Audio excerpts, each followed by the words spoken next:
Now though, for this week's location report, as you probably know, a fair number of big budget movies have been made in British studios over the last 12 months. And one of these was Judge Dredd, in which the eponymous comic strip hero is played by Sylvester Stallone. Remarkably, the director, presumably chosen by Stallone himself, was Danny Cannon, who is British and only 26, and whose one previous film, Young Americans, was made for about twopence halfpenny. Quite a culture shock for him then, to be messing about with mega millions. However, the film was made at Shepperton Studios, and that's where we turned up.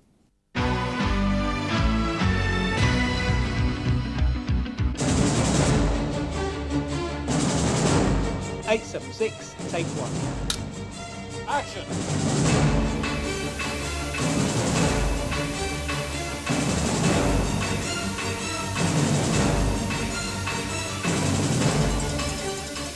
I think Judge Dredd provides an insight into a new kind of figure of authority for the 90s, for lack of a better term, hero. He is basically the product of a civilization gone wild, gone mad. And democracy has collapsed, the Constitution has fallen by the wayside, there's total anarchy, and now there are the judges. And the judges have replaced the legal system. They are a walking institution. Judge Dredd was a comic strip that I had grown up with from a very early age, and images with it and storylines and characters within that had inspired me and remained with me, and it felt very adult. I mean, it was quite violent, it was quite political, and it was quite serious. Maybe we lack a hero that we can believe in. I mean, that was what appealed to me about Judge Dredd as a comic book hero. He didn't have any superpowers, he didn't fly, he didn't have a piece of lightning on his, costume or anything like that. This guy was basically working for working for the state, working for the government as a cop. That's what makes this particular character, Judge Dredd, far and apart, I think, much more insightful than normal comic book heroes. It's not just about violence, it's about a certain kind of philosophy that almost borders on fascism.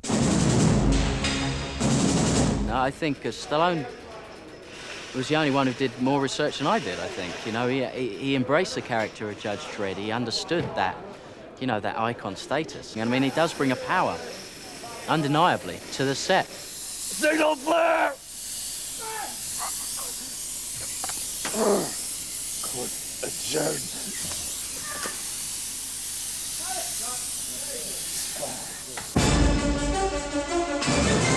When you work on such a large scale, it takes a great deal of energy and focus and the time involved and the uniforms and the actual, it's like being in a heavyweight championship fight that goes on for 1,000 rounds instead of 15 or 12.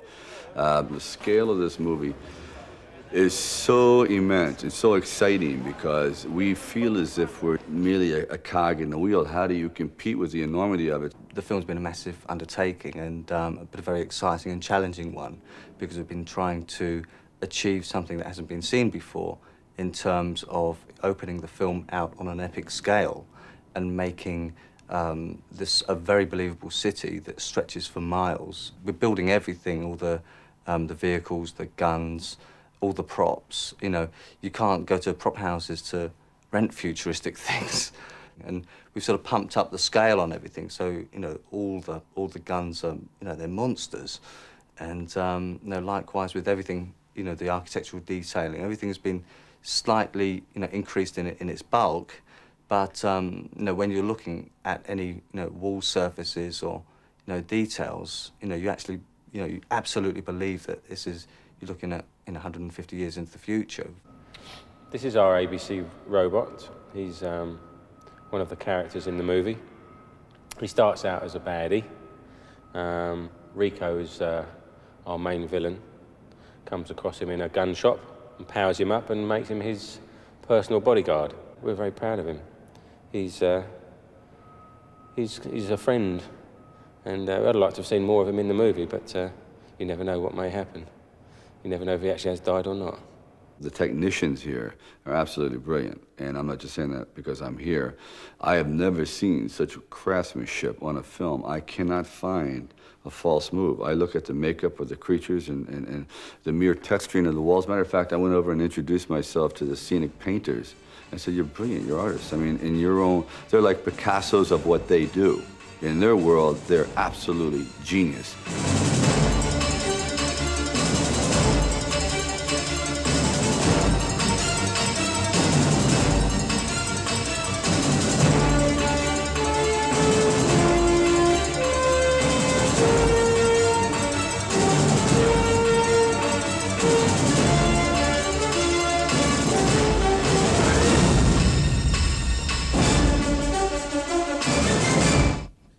Love the idea of Stallone introducing himself to the painters. What?